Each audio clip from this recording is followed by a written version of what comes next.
سيئات أعمالنا من يهده الله فلا مضل له ومن يضلله فلا هادي له ونشهد أن سيدنا وسندنا وحبيبنا وطبيبنا وأولانا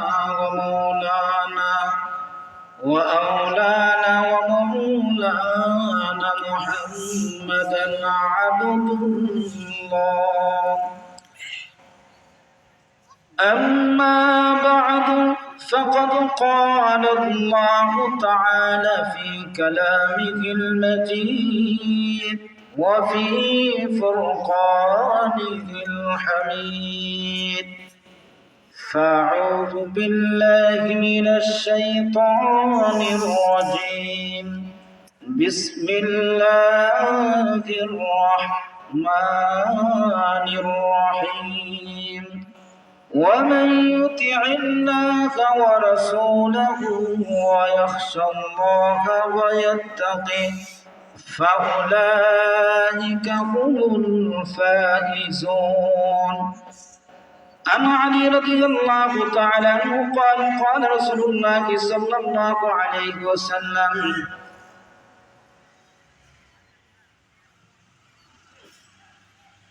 من قرأ القرآن فاستظهره فحل حلاله وحر حرامه أدخله الجنة وشفعتهم في أشرة من أهل بيته كلهم قد وجبت له النار. وقال تعالى في شان حبيبه ومحبوبه يا أيها الذين آمنوا صلوا عليه وسلموا تسليما. আমরা যারা আছি প্রত্যেকই দুরূদ ইব্রাহিম পড়ে اللهم صل على محمد وعلى آل محمد كما صليت على إبراهيم وعلى آل إبراهيم إنك حميد مجيد. اللهم بارك على محمد وعلى آل محمد كما باركت على إبراهيم وعلى آل إبراهيم إنك حميد مجيد. প্রত্যেকে জিকির করেন লা ইলাহা ইল্লাল্লাহ। একটু জোরে লা ইলাহা ইল্লাল্লাহ। মাশাআল্লাহ লা ইলাহা ইল্লাল্লাহ। একটু জোরে লা ইলাহা ইল্লাল্লাহ। মাশাআল্লাহ লা ইলাহা ইল্লাল্লাহ। লা ইলাহা ইল্লাল্লাহু মুহাম্মাদুর রাসূলুল্লাহ সাল্লাল্লাহু আলাইহি ওয়াসাল্লাম। আজ হাজীপাড়া কলেজ জামে মসজিদের উদ্যোগে সপ্তম বাৎসরিক পবিত্র তাফসীরুল কোরআন মাহফিলের সম্মানিত সভাপতি, সকলের সুপরিচিত ব্যক্তি জনাব মোহাম্মদ আব্দুল মজিদ মিয়া, সভাপতি অত্র মসজিদ পরিচালনা কমিটি, সহসভাপতি জনাব কোরআজউদ্দিন সাহেব, দাতা সদস্য অত্র মসজিদ। আরো উপস্থিত থাকবেন আপনাদের প্রধান অতিথি, বিশেষ অতিথি, আমন্ত্রিত অতিথি, আজকের মাহফিলের পরিচালক হাফেজ মোহাম্মদ আরিফুল ইসলাম, ইমাম ও খতিব হাজীপাড়া কলেজ জামে মসজিদ। আমার সম্মুখে সম্মানিত মুসলমান ভাইরা, পর্দার অবস্থানরত অত্যন্ত শ্রদ্ধেয় মা বোনেরা, সর্বপ্রথম মহান আল্লাহ রাব্বুল আলামিনের দরবারে অসংখ্য অগণিত শুকর আদায় করছি, যিনি আমাদেরকে আল্লাহ যে জায়গায় আল্লাহ রাব্বুল আলামিন রহমত বরকত নাজিল করেন, মানুষের মর্যাদা বৃদ্ধি করে দেন, গুনাহ মাফ করে দেন, জান্নাতের বাগানের ভিতরে যে আল্লাহ পাক বসার মতন তৌফিক দিয়েছেন, সে রব্বে কারিমের দরবারে সবাই প্রাণ খুলে বলি আলহামদুলিল্লাহ, সুবহানাল্লাহ। দেখেন এশারের নামাজের পর কথা ছিল ওই প্যান্ডেলের জায়গাটা পরিপূর্ণ হওয়া, ওরা আসতে পারে না, আসবে ইনশাল্লাহ।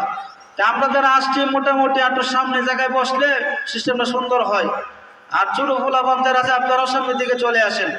আর যে ভাইয়েরা রোড গার্ডে রাস্তাঘাটে বসে রয়েছেন ওই জায়গায় বললে কোনো সব হবে না। এই প্যান্ডেলের ভিতরে আসলে আল্লাহ রাব্বুল আলামিন এমনও হইতে পারে কালকে কিয়ামতের মাঠে নাজাতের জরিয়া বানায় দেবে। জোরে বলেন সুবহানাল্লাহ। এই জায়গায় বসলে গুনাহ মাফ হবে, দোকানে বসলে কি গুনাহ মাফ হবে? হবে না। আপনার আমার জীবনের শেষ মাহফিল হতে পারে, পারে কি পারে না? এজন্য এটা গনিমত মনে করে আজকে হাজীপাড়া কলেজ জামি মসজিদের উদ্যোগে বিশাল বড় মাহফিল আয়োজন করেছেন। প্রধান আলোচক অত্যন্ত সুন্দর আলোচনা করেন, আপনারা জানেন। এজন্য আপনারা দেরি না করে মাহফিলের দিকে প্যান্ডেলের নিচে বসে পড়ুন। আল্লাহ রাব্বুল আলামিন দেখতেছেন এই মাহফিলে সর্বপ্রথম কোন বান্দা বসলো এবং সে মনোযোগ সহকারে যদি শুনে থাকে, আল্লাহ রাব্বুল আলামিন বলেন যে আমার কোরআনকে মর্যাদা দিল, আমি আল্লাহ রাব্বুল আলামিন তার সম্মান ইজ্জতকে বৃদ্ধি করে দেবো। জোরে বলেন সুবহানাল্লাহ। যেখানে যে বসলাম আল্লাহর পক্ষ থেকে ফেরেশতা আছে কি নাই? কোন মানুষটা এখানে মাহফিলে বসছে আর কোন মানুষটা চার দোকানে বসে আলাপ করতেছে কোন বক্তার আওয়াজ সুন্দর, এরকম লোক আছে কি নাই? আমার ভাইয়েরা, বক্তার যে বলে আওয়াজ করো, কিন্তু এই জায়গাতে আপনি সঠিক নিয়তে বসে থাকেন, আল্লাহর পক্ষ থেকে ফেরেশতা আছে, তারা লিপিবদ্ধ করতেছে যে কার কি নিয়ত, কোন নিয়তে শুনতেছে। সবার নিয়ত কি সমান? সমান না। কিন্তু আল্লাহ পাক নিজে বলছেন কিরামান কাতিবিনা ইয়ালামুনা মা তাফআলুন। আল্লাহু আকবার। এই যে আল্লাহ পাকের পক্ষ থেকে ফেরেশতা আছে, তারা লিখতেছে হাজীপাড়া জামি মসজিদে আজকে বার্ষিক মাহফিলে কোন মানুষটা এসে এখানে প্যান্ডেলের নিচে বসে বয়ান শুনতেছে। আল্লাহ পাক দেখতেছে কিনা, এই বই আছে কিনা আপনি আমার। আর এই কোরআন শরীফ যখন পড়া হয়, তার তাফসীর যখন পড়া হয়, তখন মনোযোগ সহকারে শুনতে হয়। কি করতে হয়? মনোযোগ সহকারে শুনতে হয়। আল্লাহর কালামকে সম্মান দেওয়া হয়, মহান আল্লাহকে সম্মান দেওয়া হলো, ঠিক কিনা? যে আল্লাহ রাব্বুল আলামিনকে সম্মান দিবে তার ইহকালও সফল, পরকালও সফল, ঠিক কিনা? আল্লাহ পাক নিজে বলছেন وَإِذَا قُرِئَ الْقُرْآنُ فَاسْتَمِعُوا لَهُ وَأَنصِتُوا لَعَلَّكُمْ تُرْحَمُونَ। আল্লাহ পাক বলেন যখন কোরআন পাঠ করা হয় তখন এই কোরআনকে মনোযোগ সহকারে শোনা। শুনলে আপনি আমার লাভ কি হবে? আজকে বর্তমান যুগে আপনি আমার দুনিয়ার মহব্বত ভালোবাসা বেশি ঢুকে গেছে, ঠিক কিনা? প্রতিদিনই মানুষ দুনিয়া নিয়ে তো ব্যস্ততা। এই দুনিয়া কি সাথে যাবে? দুনিয়া একদিন আপনাকে লাথি মেরে চলে যাবে, ঠিক কিনা? এই পরকালের ভয় যদি না থাকে তাহলে আপনি আমার কবরের জগতে আফসোস করা লাগবে। কি করতে হবে? আফসোস করতে হবে। আমার ভাইরা, এই দুনিয়ার মহব্বত যার ভিতরে চলে গেছে সেই মানুষের ঈমান ধ্বংস হওয়ার সম্ভাবনা আছে, আছে কি নাই? এই দুনিয়ার যত সৌন্দর্য দেখতেছেন, চাকচিক্য, ওইগুলো একদিন ধ্বংস হয়ে যাবে, বিলীন হয়ে যাবে। একমাত্র পরকালের যে বাসস্থান ভবন, সেটাই সঠিক, ঠিক কিনা? দুনিয়ার জীবনকে সৌন্দর্য করার জন্য আমরা যেভাবে ঘরকে সুন্দর করি, বাথরুমকে সুন্দর করি, রোডকে সুন্দর করি, কিন্তু পরকাল কবর জগতের জন্য আমরা চিন্তা ফিকির করি না। যেরকম, ঠিক কিনা? আল্লাহ পাক বলেন এইগুলো একদিন ধ্বংস হয়ে যাবে। وما هذه الحياة الدنيا إلا لهو ولعب وإن الدار الآخرة لهي الحيوان لو كانوا يعلمون। আল্লাহ পাক বলছেন যে দুনিয়ার যত সৌন্দর্য দেখতেছে এগুলো খেয়াল কর, একদিন বিলীন হবে। পরকালের যে বাসস্থান ওইটা নিয়ে চিন্তা করার দরকার। যে পরকালের বাসস্থান যদি ঘর বাড়ি ঘর সুন্দর হওয়া লাগে তাহলে আল কোরআনকে সম্মান দিতে হবে, ঠিক কিনা? এতে কি আপনারা রাজি আছেন? যে কোরআনকে যদি আমি গুরুত্ব দিয়ে শুনি, কোরআন যদি তেলাওয়াত করি, তাহলে আমার লাভ কি হবে? আল্লাহর নবী বলেন যে মানুষরা কোরআনকে গুরুত্ব দিয়ে শুনবে তার আমলনামা সব দেওয়া হবে। কি দেওয়া হবে? সব দেওয়া হবে। যদি কোনো বনি আদম কোরআনুল কারীমের একটা হরফ পাঠ করে, একটা হরফের বিনিময়ে তার আমলনামা 10টা নেকি দান করা হবে। জোরে বলেন সুবহানাল্লাহ। গান শুনলে কি কোনো সব হবে না গুনাহ হবে? জোরে বলেন, গুনাহ হবে কিনা? যে কোরআন পড়লে আল্লাহ রাব্বুল আলামিন বলেন যে বান্দা কোরআনকে পড়বে তার আমলনামা 10টি করে সওয়াব দান করবে। জোরে বলেন সুবহানাল্লাহ। যে কোরআন শিক্ষা করার দরকার আছে কিনা? যে কোরআন যদি দরকার আছে তাহলে আমরা গুরুত্ব সহকারে কোরআন তেলাওয়াত শুনবো এবং কোরআনকে সম্মান করব। আল্লাহ রাব্বুল আলামিন বলেন আল্লাযীনা আতাইনাহুমুল কিতাবা ইয়াতলুনাহু হাক্কা তিলাওয়াতি। বান্দা যখন কোরআনের হক অনুযায়ী আদায় করে যখন তেলাওয়াত করবে, এই কোরআন কাল কিয়ামতের মাঠে তার জন্য সুপারিশকারী হবে। তুই বলেন সুবহানাল্লাহ। এই কোরআনের হক কি? মুফাসসিরিনে কেরাম উল্লেখ করেছেন কোরআনের হক হচ্ছে প্রতিটা হরফ তার মাখরাজ তার জায়গা থেকে উচ্চারণ করা লাগবে, ঠিক কিনা? যখন সে সঠিকভাবে উচ্চারণ হবে না, সওয়াব হবে না, গুনাহ হবে। কি হবে? গুনাহ হবে। আসল ভাইরা, এই আয়াতের ব্যাখ্যায় তাফসীর কারকরা লিখেছেন কোরআন শরীফের যখন কোনো একটা হরফ যদি কোনো মানুষ পড়ে, লোকটা কালো হোক, সুন্দর হোক, ছোট হোক, বড় হোক, যে মানুষটা কোরআন শরীফের একটা হরফ যখন পড়বে, আল্লাহর নবী বিশ্বনবী জানা দিয়েছেন তার আমলনামা 10টা করে সওয়াব দান করা হবে। গান শুনলে কোনো সওয়াব দেওয়া হবে না, আল কোরআন যদি তেলাওয়াত করো। দ্বিতীয় তাফসীর কারকরা বলেছেন কোরআনের হক বলতে এখানে কোরআন শরীফ যখন তুমি তেলাওয়াত করবা, প্রতিটা জায়গায় তুমি যেখানে অক্ষর জায়গা, তামার জায়গা, ওই জায়গায় থামতে হবে। কোরআন শরীফ পড়ার কিছু নিয়ম নীতি আছে, ঠিক কিনা? আপনি যদি ওই সাগর দিকে উঠতে যে গাড়ি চালান তাহলে কিছু আইন মানতে হবে, ঠিক কিনা? এমন জায়গা আছে, আইন আছে, হ্যাঁ, ওই জায়গা গাড়ি ব্রেক না করলে অ্যাক্সিডেন্ট হওয়ার সম্ভাবনা আছে কি নাই? ভবিষ্যতে অ্যাক্সিডেন্ট হবে। আল কোরআন শরীফ পড়তে হলে যে জায়গায় অক্ষর সে জায়গায় থামতে হবে। তাফসীর কারকরা বলেন কোরআন শরীফের যখন তুমি কোরআন শরীফ পড়বা, যে জায়গায় থামার কথা ওই জায়গায় তোমার থামতে হবে, অক্ষ করে পড়তে হবে, এমন গুরুত্ব সহকারে পড়তে হবে যেন আল্লাহ রাব্বুল আলামিন আমার কোরআনকে শুনতেছেন। উদু সহকারে প্রতিটা আয়াত যখন পড়বেন থেমে থেমে পড়বেন, আওয়াজে পড়বেন। এইভাবে যদি কোনো বান্দা আল্লাহর কোরআন শরীফের আয়াত নিয়ে চিন্তা ফিকির করে তেলাওয়াত করে, যে আল্লাহ পাক কোরআনের মধ্যে জান্নাতের কথা বলেছেন, জাহান্নামের কথা উল্লেখ করেছেন, জাহান্নামের বর্ণনা যদি আসে, আর কোনো বান্দা যখন কোরআন শরীফ যখন পড়ে তার চক্ষু থেকে পানি পড়ে, আল্লাহ কাল কিয়ামতের মাঠে এই কঠিন আযাব থেকে কেমন করে রক্ষা পাবো, এই কথা বলে যদি কোনো বান্দার চক্ষু থেকে পানি পড়ে, আল্লাহ রাব্বুল আলামিন জানায়া দিলেন মুসলমানের ওই সমস্ত বান্দারা যাদের চক্ষু থেকে পানি পড়বে, আল্লাহ রাব্বুল আলামিন জানায়া দিলেন তাদের জন্য জাহান্নামকে হারাম করে দিবেন। জাহান্নাম থেকে হারাম করলে তার জায়গা কোন জায়গা হবে? জান্নাতে, ঠিক কিনা? এখন আপনি আমার কোরআন শিক্ষার দরকার আছে কি নাই? আমরা এমনি মুসলমান ভাই, ইসলাম কোরআন দিয়ে দেশ চলবে, কিন্তু দেখা যায় ভাই কোরআন পড়ছেন না, দেখো সম্ভব? ইসলাম যে রাষ্ট্র চালাইতে হলে কোরআন আগে শিখতে হবে। আমরা তো মুসলমান, কোরআন শিখে অনেকই পারি না, এরকম বাঙালি আছে কি নাই? আমার ভাইয়েরা, কোরআন শরীফের হক আদায় করে যদি কোরআন শরীফ তেলাওয়াত করে, মুফাসসিরিনে কেরাম উল্লেখ করেছেন হক বলতে কোরআন নিয়ে চিন্তা ফিকির করা, কোরআন যখন তেলাওয়াত করবে ধীরে ধীরে আওয়াজ দিয়ে পড়া, কোরআন শরীফ যখন তেলাওয়াত করবে তখন জবানটাকে ধীরে ধীরে আওয়াজ দিয়ে পড়লে কি হয়? এই কোরআনের একটা প্রভাব আছে। আরেকজন মুসলমান যখন শুনে যে আমাদের হাজীপুরার ইমাম সাহেব কোরআন তেলাওয়াত করতেছেন, এই কোরআন শ্রবণ করার কারণে আরেকটা মানুষের অন্তর পরিবর্তন হয়ে যাবে।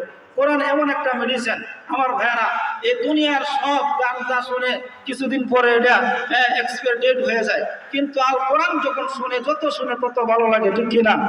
এই বাংলাদেশের গৌরব, বাংলাদেশের মানুষ ছোট্ট একটা রাষ্ট্র, কোরআন প্রতিযোগিতায় 1 নম্বর হয়, যেরকম, ঠিক কিনা? এখন আমরা এমন বাঙালি আছি যারা অনেকে কোরআন শরীফ পড়তে পারে না। এই অবস্থাটা পরিবর্তন হওয়ার দরকার আছে কি নাই? অনেক জায়গায় বয়স্ক কোরআন শিক্ষা আছে, ওই জায়গায় পড়বেন। আমার ভাইরা, তাফসীর কারকরা লিখেছেন কোরআন শরীফ যখন পড়বেন, কোরআন শরীফ যে আওয়াজ দিয়ে পড়বেন, আল্লাহর কোরআন যখন আওয়াজ দিয়ে পড়বেন যত দূর জায়গা চলে যাবে, ওই সমস্ত জায়গা কাল কিয়ামতের মাঠে আল্লাহর কাছে বলবে তোমার এই বান্দা কোরআন শরীফ আওয়াজ দিয়ে পড়েছে। আল্লাহ রাব্বুল আলামিন বলবেন যাও যাও, এই বান্দার গোটা জিন্দেগির গুনাহ মাফ করে দিলাম। তাহলে কোরআনটাকে গুরুত্ব দেওয়ার করার দরকার আছে কিনা আমার ভাইয়েরা? এরপর আসেন দেখেন, এই কোরআন যখন আওয়াজ দিয়ে আমরা পড়বো, এমন আছে বেঈমান কাফেররা কালিমা পড়ে মুসলমান হয়েছে, অসংখ্য অগণিত ঘটনা আছে কি নাই? এই কোরআন আমরা পড়ি না, কোরআনকে আমরা বলি কোরআন যে দেশ চলতে চাই, কিন্তু কোরআন শিক্ষা করতে চাই না। আমার ভাইয়ারা লক্ষ্য করে দেখুন, এই কোরআন যে আওয়াজ দিয়ে পড়লে বেঈমান ইহুদির কানে যখন যায় অনেকটা পরিবর্তন হয়ে যায়, হয় কি হয় না? ইসলামের ইতিহাসে হযরত উমর রাদিয়াল্লাহু তাআলার নাম শুনছেন কিনা? যে উমর যে রাস্তায় হাঁটতো শয়তান সেই জায়গায় যেত না, সেই উমরের পরিবর্তন কেমনে হয়েছে আমার ভাইয়ারা? সে কোরআনের মাধ্যমে হয়েছে। কষ্ট লাগে, এখানে কোরআনের মাহফিল, অনেক ভাই রোড গাড়ি হাঁটতেছে, আসেন লক্ষ্য করে দেখুন, সে উমর রাদিয়াল্লাহু তাআলা হোক, সে যদি মুসলমান না হতো তার ইতিহাসটা অত্যন্ত খারাপ আসতো। যে মক্কার লোকেরা বলছিল যে মুহাম্মদকে হত্যা করার জন্য কে করবা? আবু জাহেল বা আমার দ্বারা সম্ভব না, কিন্তু উমর রাদিয়াল্লাহু তাআলা বললেন যে আমার দ্বারা সম্ভব। যে ওনার অন্তরটা কত বড় পাষাণ ছিল, ঠিক না? উনি তরবারিতে রওনা হয়েছে আল্লাহর নবীকে হত্যা করে দেওয়ার জন্য। এই মক্কার কাফের বেঈমান না, আল্লাহর নবীকে হত্যা করার জন্য বিভিন্ন সময় ষড়যন্ত্র করেছে, ঠিক না? আল্লাহ পাক হেফাজত করেছে। মুসলমান ভাইরা, ওমর নয়, গোটা মক্কার সমস্ত মানুষেরা মুহাম্মদ যখন কোরআন তেলাওয়াত করতো, তার কোরআন তেলাওয়াতকে শ্রবণ করতো আর বলতো, এই মুহাম্মদ যে কোরআন তেলাওয়াত করে এটা কোনো মানুষের বানানি হতে পারে না, মহান আল্লাহর পক্ষ থেকে কোরআন। যে মানুষটা তার কাছে যায় সেই মানুষটা কালিমা পড়ে মুসলমান হয়ে যায়। জোরে বলেন সুবহানাল্লাহ। এই উমর রাদিয়াল্লাহু তাআলা যখন উনি রওনা হলেন আল্লাহর নবীকে হত্যা করার জন্য, এটা কি আল্লাহ পাক দেখতেছে কিনা আমার ভাইরা? আল্লাহ পাক বিশ্ব নবীকে হেফাজত করার মালিক, ঠিক। এই সময় আল্লাহর নবী যখন দাওয়াত দিলেন, মক্কার কাফেররা আল্লাহর নবীকে পাগল বলতো, নির্বংশ বলতো, আফতার বলতো, রাসূলের মনে কষ্ট দিত। আল্লাহ পাক রাসূলের শানে বিভিন্ন সময় কোরআন শরীফের আয়াত নাজিল করে জানাই দিত, নবীকে সান্ত্বনা দিত। মুসলমান ভাইরা, আল্লাহর হাবিব বিশ্ব নবী যখন সেই কালিমার দাওয়াত দিত, কোরআনের দাওয়াত দিত, কোরআন তেলাওয়াত করত, মক্কার কাফেররা বলে মুহাম্মদ পাগল, মুহাম্মদ নির্বংশ, মুহাম্মদ আফতার। আল্লাহ রাব্বুল আলামিন কোরআনুল কারীমের আয়াত নাযিল করে জানায়া দিলেন, ওগো নবীজি, আল্লাহর নবীর কাছে কোন সময় সূরাতুল তাহা, কোন সময় সূরা ইয়াসিন নাযিল করে জানায়া দিলেন, ওগো নবীজি, আপনাকে তারা পাগল বলে, নির্বংশ বলে, আফতার বলে, আমি আপনাকে খুশি করার জন্য সূরাতুল ইয়াসিন নাযিল করে দিলাম। আল্লাহ পাক আল্লাহর নবীকে সন্তুষ্ট করার জন্য কোরআন শরীফের আয়াত নাজিল করে জানায় দিত। ওই সমস্ত কাফের বেঈমান একদিন পরাস্ত হবে, পরাজিত হবে। আমার ভাইরা, হযরত ওমর রাদিয়াল্লাহু তাআলা তরবারি নিয়ে রওনা হয়েছেন, তার আমার নবীকে হত্যা করে দেওয়ার জন্য রওনা হয়েছে। রাস্তার মাঝখানে ওনার খবর সংবাদ পাইল যে আপনার ভগ্নিপতি এবং আপনার বোন মুসলমান হয়ে গেছে। এখন ওমর রাগান্বিত হয়ে গেল যে আমি মুহাম্মদকে কতল করার জন্য যাচ্ছি, আর সেই মুহাম্মদ শুনলাম যে আমার ঘরের বোন এবং ভগ্নিপতি মুসলমান হয়েছে, আর গরম হয়ে গেছে। ওমর রাদিয়াল্লাহু তাআলা ওনার বোনের বাসায় প্রবেশ করার পূর্বে তার বুঝতে পেরেছেন যে ওমর তো বিনা কারণে আসে নাই, উনি ভয় পাচ্ছেন। মুসলমান ভাইরা, ওমরকে দেখে ওমরের বোন কোরআন শরীফের পাতাগুলো লুকিয়ে ফেলেছে। ওমর বলেন, তোমরা কি তেলাওয়াত করছো আমাকে বলো। তারা বলতে চায় না। আল্লাহ বিশ্ব নবীর সাহাবীরা তাদের ঈমান ছিল অত্যন্ত মজবুত। তখন তারা বলে, আমি কোরআনুল কারীম তেলাওয়াত করেছি। এই কথা বলার কারণে ভগ্নিপতি এবং ওনার বোনকে মারপিট করেছে। হঠাৎ করে ওমর রাদিয়াল্লাহু তাআলার অন্তরের ভিতরে এমন ইলহাম তৈরি হয়ে গেল, বোন, আমি আপনাকে আক্রমণ করলাম, মারপিট করলাম, তোমরা কোন জিনিস করেছো আমাকে একটু পরে শোনাও। ওনার বোন ডাকতে বলেন, ভাই এইভাবে আপনাকে দেওয়া যাবে না, গোসল করে আসেন, গোসল করে আসুন।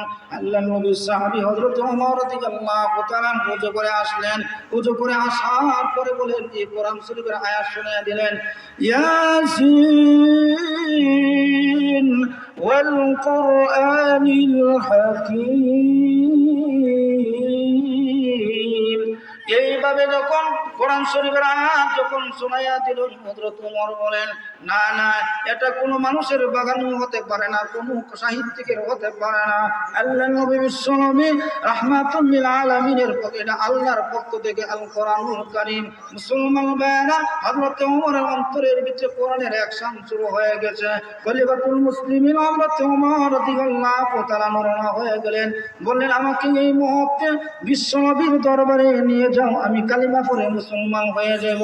আমার ভাইরা, এই ওমরের এত বড় শান্তিত এর মানে আল্লাহ রাব্বুল আলামিন সে কোরআনের মাধ্যমে হয়েছে। এই জন্য হাজীপাড়া ভাইদেরকে ধন্যবাদ জানাই, তারা আজকে কোরআনের আয়োজন করেছেন, ঠিক কিনা? কাল কিয়ামতের মাঠে নাজাতের জরিয়া বানিয়ে দেখ, সবাই বলেন আমিন।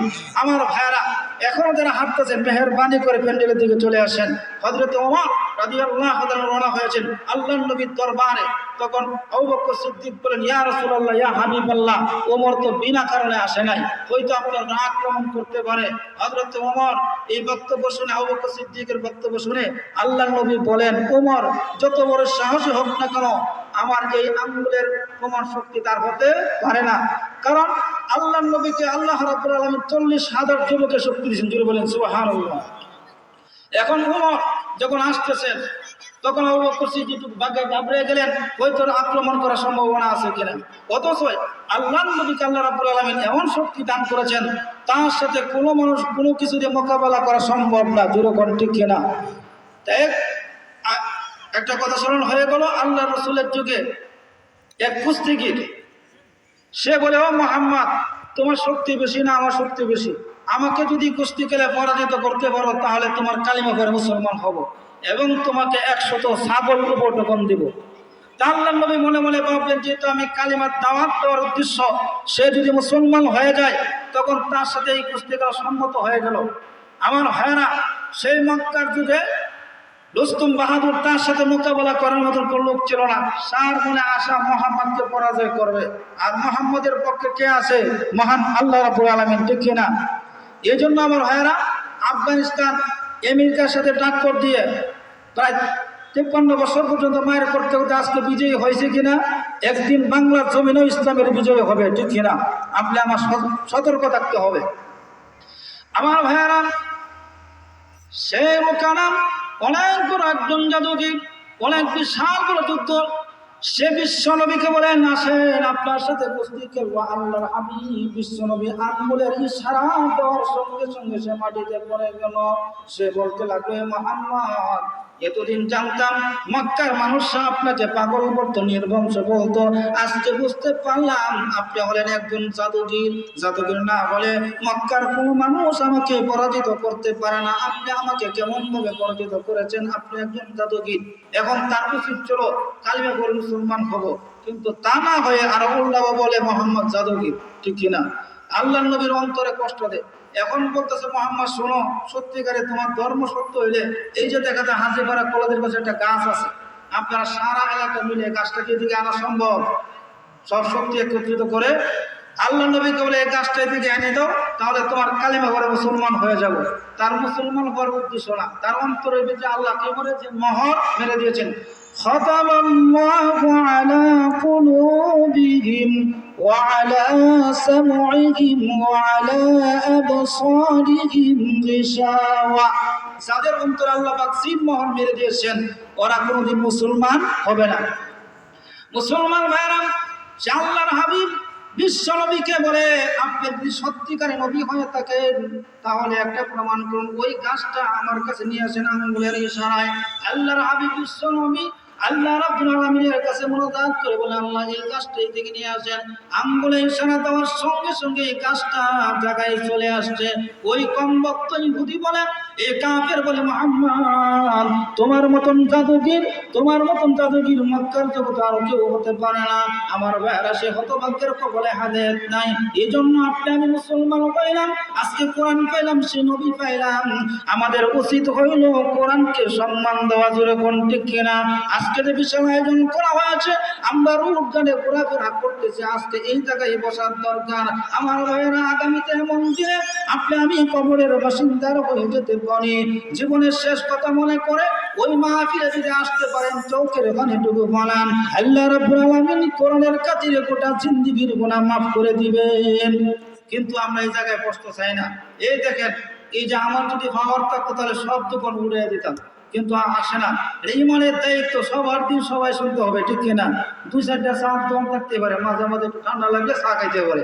কসমেটিকের দোকান, আমার ছেলে মেয়ে একখানে বসা, এটা আরেকটা গুনার আড্ডা কিনা? মুসলমানের দায়িত্ব হলো ওইগুলো বন্ধ করে দেওয়া, ঠিক কিনা? আমার ভাইরা, বলতেছিলাম খলিফাতুল মুসলিমিন হযরত ওমর রাদিয়াল্লাহু তাআলা আনহু এমন দাপটে মানুষ, মক্কার সেই যুগে ওমর যে রাস্তা হাঁটতো তার মা বোনরা বলতো যে ওমর আসতেছে, এই ভয়ে বাচ্চা রাত্রে ঘুমাইতো, ওমরের খুব ভয় হইতো।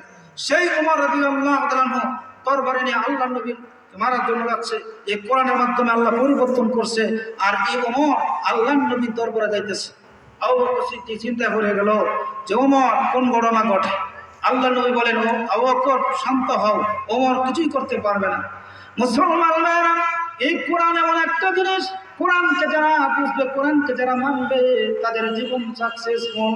আল্লাহ নবী সাহাবী হযরত ওমর রাদিয়াল্লাহু তাআলা যখন হাজির হয়ে গেছেন, এমনি কবুতরের বাচ্চা নেই কাঁদতে শুরু করেছে, ইয়া রাসূলুল্লাহ, ইয়া হাবিবাল্লাহ, আমি মক্কার মধ্যে সবচেয়ে আপনার বিরোধিতা করেছি, আপনাকে হত্যা করার জন্য রওনা হয়েছে, আপনার বিরোধিতা করেছে, আপনাকে পাগল বলেছি, নির্বংশ বলেছি, আপনার বিরুদ্ধে সকল ষড়যন্ত্র করেছি, কিন্তু আপনার নিকটে যে আল্লাহ কোরআন নাযিল করেছেন, এই আয়াতগুলো শোনার কারণে আমার অন্তরের ভিতরে এমন পরিবর্তন হয়ে গেছে। তখন নবীজি আর তিনি করেন আপনার আমাকে এই মুহূর্তে কালিমা পড়ে মুসলমান বানিয়ে দেন। আমার বাবা সেই ওমরকে আল্লাহ রাব্বুল আলামিন কোরআনের মাধ্যমে পরিবর্তন হয়ে গেছে। ওমর যখন কালিমা পড়ে মুসলমান হয়ে গেছে, ওমর এই কোরআনের কারণে সে কালিমা পড়ে মুসলমান হয়ে গেছে। আমার ভাইরা, আজকে যদি সে কোরআনের মাহফিলে আসি, আল্লাহ পাক আপনি আমাকে কিয়ামতের নাজাতের জরিয়া বানিয়ে দেবে। জোরে বলেন সুবহানাল্লাহ। আমার ভাইরা, সেই কোরআনুল কারীমের কাছে আসার কারণে ওমরের দাম সম্মান কি পরিমাণ বাড়েছে যে ওমর রাদিয়াল্লাহু তাআলাকে আল্লাহ রাব্বুল আলামিন অর্ধ পৃথিবীর বাদশা বানাইছেন। জোরে বলেন সুবহানাল্লাহ। এখন বলবেন অর্ধ পৃথিবীর বাদশা হওয়ার পরে ওনার দুনিয়ার কোনো লোভ আছে? বর্তমান চেয়ারম্যান মেম্বার হলে তাদের দুনিয়ার লোভ আছে কি নাই? আছে। কিন্তু যাকে অর্ধ পৃথিবীর বাদশা বানাইছেন, এমন দুনিয়ার কোনো লোভ নাই, তার একটা দৃষ্টান্ত দেই, বুঝতে সহজ হবে। আল্লাহর নবীর সাহাবী হযরত ওমর রাদিয়াল্লাহু তাআলা আনহু ওনাকে অর্ধ পৃথিবীর বাদশা বানাই দিল, আর কোরআনের ভিতরে ওনার অন্তরের ভিতরে আল্লাহ কোরআন দিয়ে দিলেন। এমন ভয়, এমন তাকওয়া ওনার তৈরি হয়ে গেল। আমার ভাইরা, সে ওমর রাদিয়াল্লাহু তাআলা অর্ধ পৃথিবীর বাদশা, যার অর্ধ পৃথিবীর বাদশা, তার কয়েকজন পিএস খাদেম তাকে দরকার আছে কি নাই? ওমরের কিছুই নাই, ঘর বাড়ি নাই, গাড়ি নাই। তখন এক ইহুদি আর একজন মুসলমান, তার জমিন মুসলমানের জমিন পাশাপাশি। মুসলমান মনে মনে ভাবে যে আমরা হলো খলিফা, আমিরুল মুমিনিন, মুসলমানের খলিফা, তাহলে আমাদের ক্ষমতাটা বেশি। আর একজনের একটু জায়গা দখল করা, ক্ষেতের সাথে ক্ষেত আছে না, জায়গা দখল করা, এই স্বভাব আছে কি নাই? যদিও এলাকা নাই, এমন জায়গা আছে মারামারি হয়, মার্ডার হয়, ঠিক কিনা? অথচ আমার ভাইয়েরা, কালকে আমাদের মাঠে আল্লাহর কাছে জবাব দিতে করতে হবে অন্যের জায়গা দখল করার, ঠিক কিনা? সে জানেন। তো উনি ভাবে যে আমরা যেহেতু মুসলমান, তা আমাদের পাওয়ার বেশি। কিন্তু সেই ইহুদি মনে মনে ভাবে যে মুসলমানের খলিফা আমিরুল মুমিনিন, উনি ন্যায় বিচার করে, সুতরাং তার কাছে সঠিক বিচার পাবো। মুসলমান সেই উমরকে আল্লাহ রাব্বুল আলামিন এমন পরিবর্তন করে দিয়েছেন কোরআনের মাধ্যমে, দুনিয়ার কোনো লোভ নাই, অর্থের কোনো টাকা পয়সার লোভ নাই। ইহুদি মনে মনে ভাবে আমার মুসলমান ভাই আমার উপর অত্যাচার করতেছে, জুলুম করতেছে, কিন্তু ওই বিচারটা উমরের কাছে গিয়ে পাওয়া সম্ভব আছে।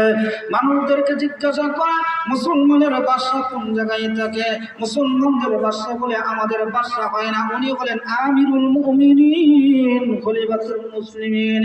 হযরত ওমরের সন্দেহ বাকির হয়ে গেল। মানুষদেরকে জিজ্ঞাসা করে ওমরের বাসা কোন জায়গায়, উনি কত তলায় বিল্ডিং এ থাকে। এই যুগের মক্কার লোকেরা বলে ওমর দুনিয়ার কোনো ভালোবাসা ওনার অন্তরে নাই, উনি সামান্য একটা খেজুর পাতা দিয়ে একটা ঘর নির্মাণ করে ওই জায়গায় সে বসবাস করে, তার কোনো বাসা বিল্ডিং নাই। লোকদের জিজ্ঞাসা করে ওনার জায়গা কোনটা, দেখায় দিল মনে করেন একটা জঙ্গলের দিকে খেজুর পাতা দিয়ে একটা ঘর বানায় থাকে। এরকম কি আমাদের দেশে রাজা বাসার অবস্থান আছে? নাই। মেম্বার হলে তো ওনার বাপসাপ কি কর সময় পায় না। আমার ভাইরা, সেই ওমরের আদর্শ আপনি আমার প্রত্যেকটা জায়গায় যদি থাকতো, তাহলে দুর্নীতি বন্ধ হওয়ার সম্ভাবনা আছে। যেরকম, ঠিক কিনা? আমার ভাইরা, লক্ষ্য করে দেখুন, খলিফাতুল মুসলিমিন উনি ওনার ফ্যামিলির কাজ করার জন্য একটা কলসি দিয়ে নদীতে গেছেন। একটা দেশের রাষ্ট্রপতি, অর্ধপতি রাষ্ট্রপতি, সে গেছে নদী থেকে পানি আনার জন্য। আশ্চর্য বিষয় কিনা? এর আদর্শ যদি আপনি আমার বিজে থাকে, হিংসা থাকতে পারে? 2 নম্বরই থাকতে পারে? নাই। আমার ভাইরা, এই ইহুদি আমিরুল মুমিনিন, মুসলমানের খলিফা, ওনার বাসা সন্ধানে গিয়ে লোকদেরকে জিজ্ঞাসা করেন, আমিরুল মুমিনিন কোথায় গিয়েছেন? মানুষরা বলে, আমিরুল মুমিনিন মুসলমানের খলিফা, উনি নদীতে গেছেন পানি আনার জন্য, কলসি কাঁধে নিয়ে রওনা হয়ে গেছে। আমার ভাইরা, আমিরুল মুমিনিন মুসলমানের খলিফা, উনি কলসিটা কাঁধে নিয়ে আসতেছেন। ইহুদি আশ্চর্য হয়ে গেল, হায় এই লোকটা মধ্য পৃথিবীর বাদশা হইয়া আজকে একটা কলসি ওনার কাঁধে নিয়ে কেমন করে আসে। লোকটার চক্ষু থেকে পানি পড়ে, যে ওমর যখন ডাক দিত মক্কার কাফেররা ভয় পেত, শয়তান পর্যন্ত রাস্তা ছাইড়া দিত, আর সেই ওমর আজকে একটা কলসি নিয়ে ওনার ফ্যামিলির কাজ করার জন্য তিনি আসতেছেন। ইহুদির অন্তরটা কেঁপে গেল, মুসলমানের ধর্ম কত সুন্দর, কত সুন্দর ব্যবহার, বিশাল সম্পদের মালিক হওয়ার পরেও সে সম্পদের প্রতি কোনো লোভ নাই। আমার ভাইরা, আমিরুল মুমিনিন মুসলমানের খলিফা যখন এইভাবে আসতেছেন, লোকটা আশ্চর্য হয়ে বলেন, আমিরুল মুমিনিন আপনার সঙ্গে আমার কিছু আলাপ ছিল, একটা কেস ছিল, অভিযোগ ছিল। আমিরুল মুমিনিন ওনার কলসিরা কাঁধ থেকে হাত দিতে নামালেন, বলেন, ভাই আপনার কি অভিযোগ আছে, কেস আছে, আমাকে এই মুহূর্তে বলতে পারেন। একটা মানুষ যদি তারা করা থাকে, আপনার প্রাইভেট যদি কোনো আলাপ থাকে, তাহলে আমার ভাইয়েরা সুবিধা মতন আলাপটা করা যায় না। আপনাদের এলাকার কোনো দায়িত্বশীলের সাথে যদি দরকার হয়, আর উনি যদি বলে আমার সময় নাই, তেমন খারাপ হওয়ার সম্ভাবনা আছে কি নাই? আমিরুল মুমিনিন ওনার কলসিটা কাঁধে রাখলেন, উনি বললেন, আপনার যা প্রয়োজন আমাকে বলেন। একটু মনটা ভেঙে গেছে, কারণ আমার তো সময় দেওয়ার দরকার, কথাটা প্রাইভেট ভাবে বলবো।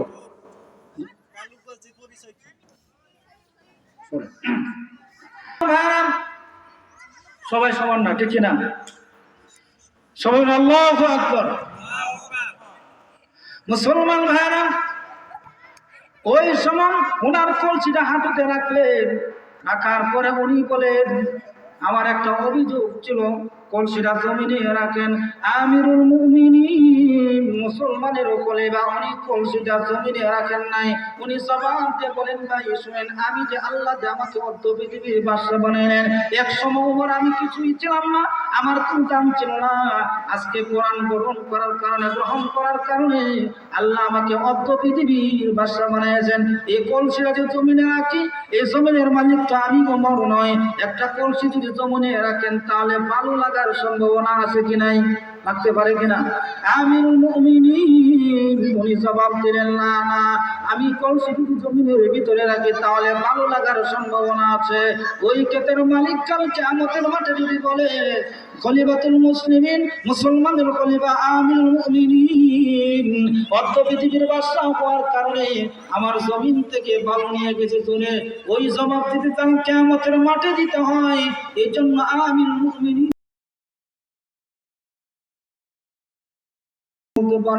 এই ইহুদি আশ্চর্য হয়ে বলেন, হায় রে, মুসলমানের ধর্ম কত সুন্দর, বিশাল সাম্রাজ্যের মালিক হওয়ার পর ক্ষমতার কোনো দাপট দেখায়,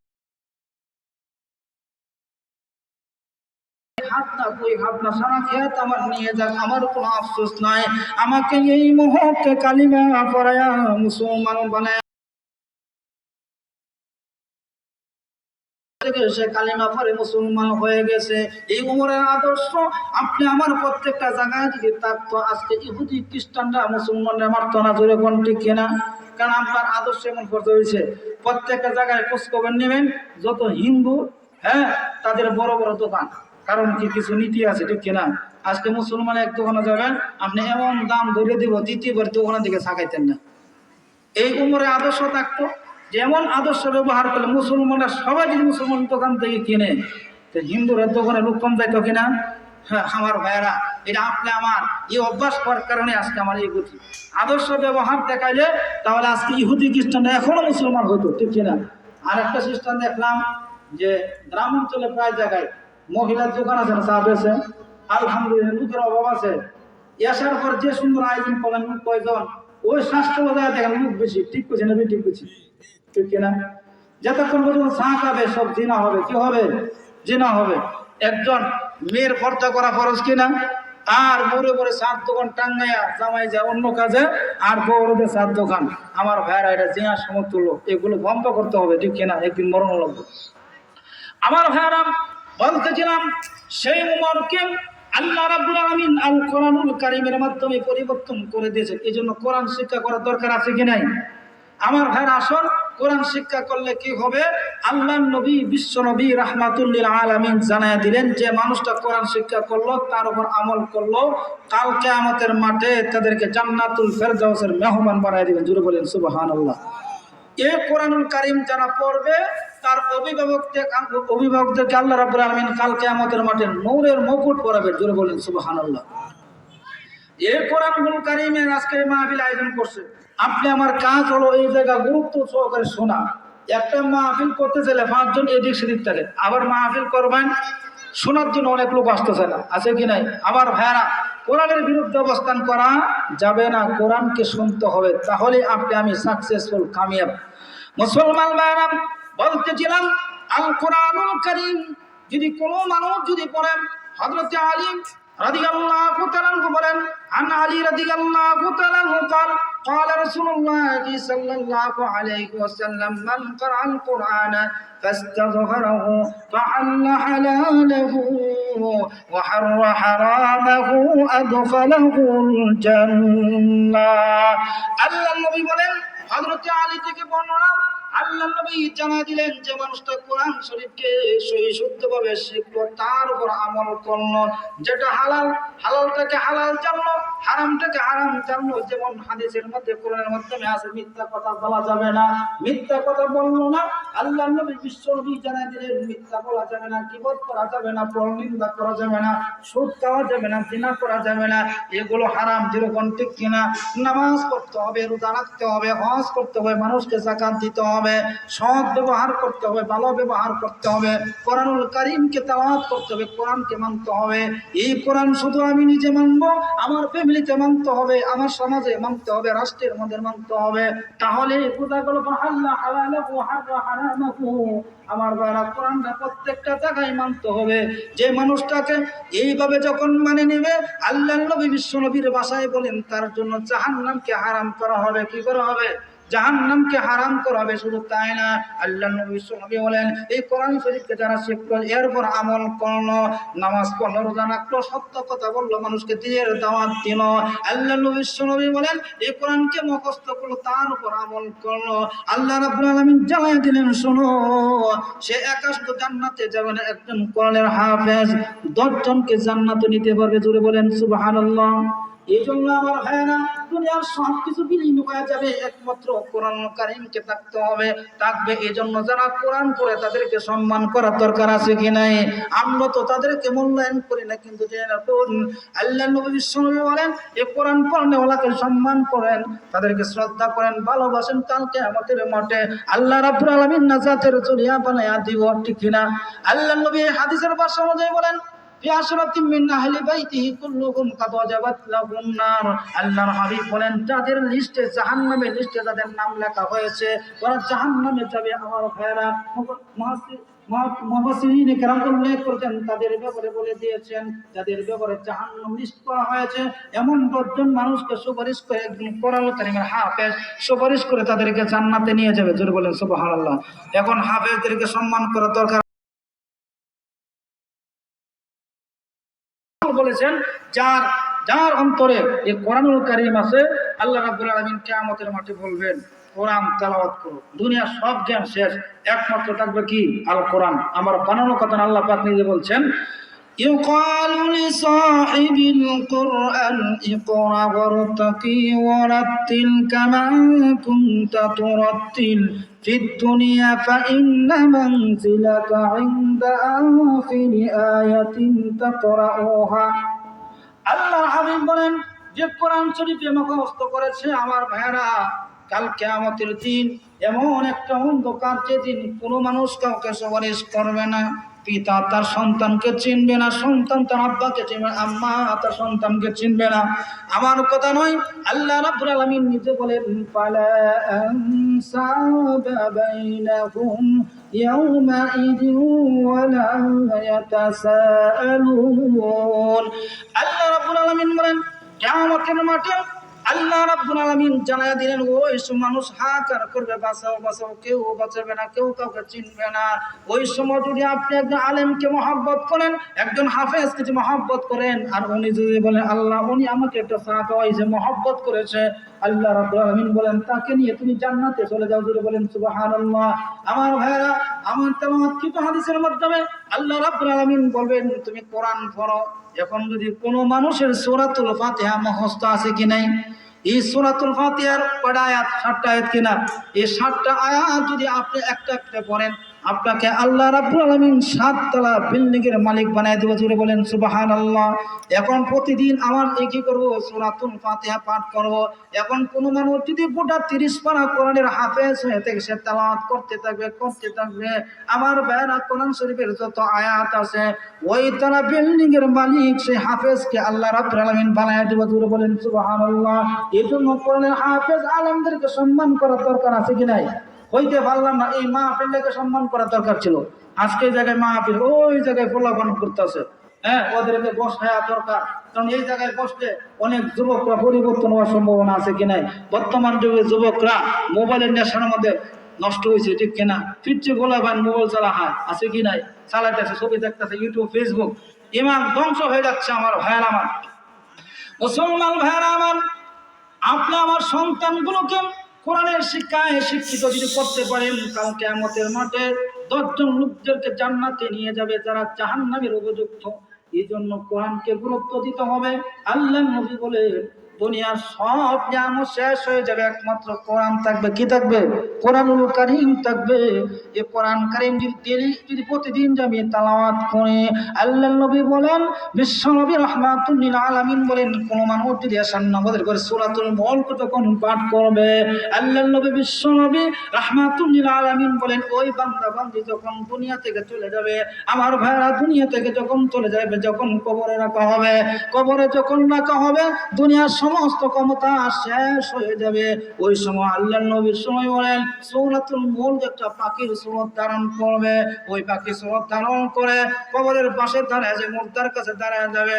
ওই সময় বান্দাকে যখন প্রশ্ন করতে শুরু করবে, যারা নেককার বান্দা মুসলমান ভাইরা, একটা মানুষকে যখন দাফন করা হয়, দিনের 12টা হোক, রাত্রের 12টা হোক, দিনের 9টা হোক, কিন্তু তাকে যখন সওয়াল করা হবে, এই সময়টা হবে সূর্য ডুবো অবস্থা। সূর্য ডুবো অবস্থা, আসরের শেষ সময়।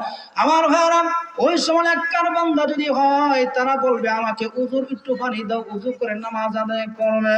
আল্লাহর রহমতের ব্যবস্থা বলে না বান্দা, এখানে নামাজ পড়ার জায়গা নয়, এখানে উযু করার জায়গা নয়। তুমি যে কোরআন তেলাওয়াত করেছো, নামাজ আদায় করেছো, আল্লাহর বিধিবিধান পালন করেছো, আল্লাহ রাব্বুল আলামিন তোমার কবরকে জান্নাতের সাথে সংযোগ করে দেবেন। জোরে বলেন সুবহানাল্লাহ। ওই সময় আল্লাহর পক্ষ থেকে এমন একজন একটা পাখির সূরত ধারণ করে সে বসে থাকবে, ফেরেশতাদের সঙ্গে তর্ক করতে থাকবে, আর বলবে না আমার এই বান্দাকে শাস্তি দেওয়া যাবে না, শাস্তি দেওয়া যাবে। কারণ হলো এই গভীর শীতের মাধ্যমে ওযু করে সূরাতুল মুলককে পাঠ করত, সেই সূরাতুল মুলক এই কোরআনুল কারীমকে পাঠ করত। আজকে একটা পাখি সূরত ধারণ করেছি, সুতরাং আমি যে পর্যন্ত তাকে জান্নাতে না পৌঁছাবো, আমি তার কবরের পাশ থেকে দূরে যেতে পারি না। আমার ভাইয়ারা, ওই সময় ওই পাখি সূরত ধারণ করে লোকটাকে কবরে আযাব সওয়াল জবকে আসান করে দেবে।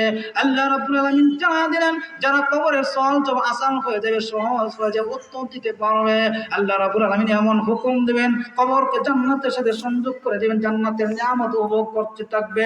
এই জান্নাতের নিয়ামত যদি ভোগ করতে হয়, তাহলে আপনি আমার নামাজ পড়ার দরকার আছে কিনা ভাইয়েরা আমার? কোরআন তেলাওয়াত করার দরকার আছে কিনা? এই জন্য মুফাসসিরিনে কেরাম বলেছেন এই নামাজ অত্যন্ত গুরুত্বপূর্ণ। নামাজের পরে কোরআন তেলাওয়াত করা, প্রতিটা মুসলমানের উপর কোরআন শিক্ষা করা ফরজ। জোরে কোন ঠিক কিনা?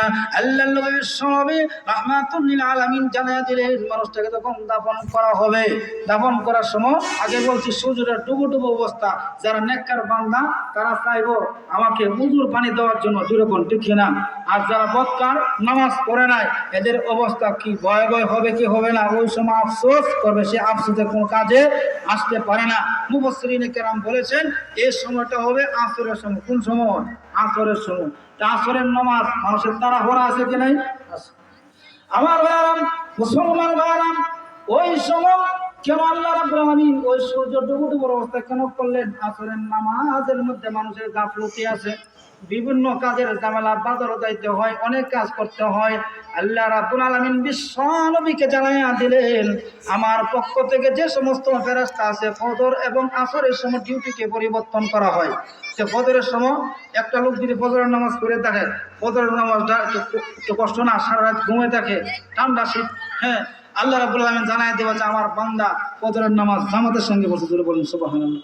আর যে বান্দা পড়ে নাই তার অবস্থা ভয়াবহ হবে। ঠিকই মুসলমান ভাইরা, ফজর এবং আসরের সময় ডিউটিকে আল্লাহ রাব্বুল আলামিন পরিবর্তন করে দেন। এই জন্য আসরের নামাজ অত্যন্ত গুরুত্বপূর্ণ। আচ্ছা, আসরের নামাজ অত্যন্ত, ভাইরা, আমি আপনাদের খেজমতে যা আয়াত পাঠ করেছিলাম, এই আয়াতের মাধ্যমে আল্লাহ রাব্বুল আলামিন জানাইয়া দিয়েছেন যে কোরআনুল কারীমের আজমত গুরুত্ব করলাম, যে কোরআনুল কারীমকে সহি শুদ্ধভাবে শিখতে হবে। এতে সবাই রাজি আছেন কিনা? আবার ভাইরা, আজকে হাজিপাড়া মাহফিল আমরা আজকে থেকে আমরা অঙ্গীকার করি কোরআনুল কারীমকে আমরা সহি শুদ্ধভাবে শিখতে হবে। এতে রাজি আছেন কিনা? এই কোরআনুল কারীমকে যদি আমি সহি শুদ্ধভাবে শিখতে পারি, মুসলমানেরা আমার, আল্লাহ রাব্বুল আলামিন জানায়া দেন যারা শিখবে তাকে মানবে, এরপর আমল করে যাবে, তার জন্য জাহান্নামের আগুনকে হারাম করে দিবে। যে জিনিসটা জাহান্নামের আগুনকে হারাম করে দেয় ওই জিনিসটা শিক্ষা করার দরকার আছে কিনা? আমরা সবাই শিখবো তো ইনশাল্লাহ। আমাদের সন্তানগুলোকে মাদ্রাসার দিকে পাঠাতে হবে। নরানি মাদ্রাসা হেফজখানা, যার একটা সন্তানকে হাফেজ বানানো, আলেম বানানো, এই পৃথিবীতে সবচেয়ে বড় নিয়ামত সে পাইছে। ঠিক কিনা আমার ভাইয়েরা? এই কোরআনুল কারীমকে আপনি আমার প্রত্যেকটা সন্তানকে সহি শুদ্ধভাবে শিক্ষার সুব্যবস্থা করার পিতা মাতার অভিভাবকের দায়িত্ব। ঠিক কিনা? কারণ সেই বক্তব্যের শিক্ষা যদি গুরুত্ব দেয় তাহলে আমার সন্তানরা দিনদার, মুত্তাকিন, পরহেজগার হবে। এই জন্য আমার ভাইরা, আল্লাহর নবীকে আল্লাহ রাব্বুল আলামিন সর্বপ্রথম যে মিশনটা দিলেন সেটা হচ্ছে কোরআনুল কারীম তেলাওয়াত করা। মক্কার অলিতে গলিতে এই কোরআন শুনলে মানুষের দিল পরিবর্তন হয়ে যায়। আল্লাহ রাব্বুল আলামিন পবিত্র কোরআনুল কারীমের মধ্যে জানিয়ে দিয়েছেন, هو الذي أرسل رسوله بالهدى ودين الحق ليظهره على الدين كله ولو كره المشركون।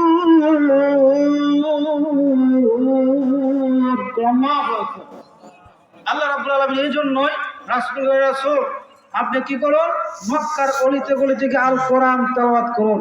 রাসূল যখন তেলাওয়াত করতেন তখন বেঈমান কাফেররা রাসূলকে পাগল বলতো, নির্বংশ বলতো। আর যে লোকটা কাছে যায় অনেকটা পাগল হতে পারে না। আর যে সুন্দর তেলাওয়াত, এই তেলাওয়াত শুনে তারা কালিমা পড়ে মুসলমান হয়ে যেত। জোরে বলেন সুবহানাল্লাহ। মুসলমান ভাইরা আমার, আল্লাহর নবী মক্কার অলিতে গলিতে এইভাবে কোরআন তেলাওয়াত যখন করেন, আর কিছু কাফের আছে যাদের অন্তরে আল্লাহ রাব্বুল আলামিন মোহর মেরেছে, তারা বলে তোমরা মুহাম্মদের কাছে যেন সে একটা পাগল, নির্বংশ। এই জন্য আল্লাহ নবীর কাছে যে মানুষটাই যায় সে বলে না, বিশ্বনবী পাগল হতে পারে না, নির্বংশ হতে পারে না, আফতার হতে পারে না। আল্লাহ নবীর চেহারা দেখে, এত সুন্দর চেহারা দেখে, পূর্ণিমা চাঁদের মতন সুন্দর চেহারা দেখে মুসলমানেরা আমার ওই সময় গিয়ে বলে, ওগো নবীজি, আমাকে এই মুহূর্তে কালিমা পড়ে মুসলমান বানায়া দেন।